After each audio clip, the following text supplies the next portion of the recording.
Hey, we know IT teams like yours find themselves holding things together while the rest of the world races ahead. What if we bought a boat? Yes, nude sumo wrestling. Yeah, a Gulfstream jet. I love that. Still need to deal with our licensing issues. So we're tackling the big questions and sweating the small stuff on the path from bottleneck It's how everyone in my department does it.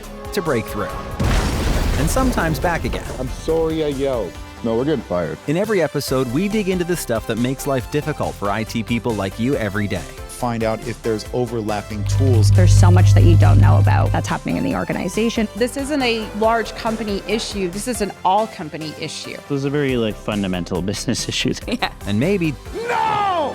just maybe, Our system's now locked down from ransomware. we can help. Let's take a more holistic approach to the problem. Train your users on what to look for. Welcome to The Open Ticket.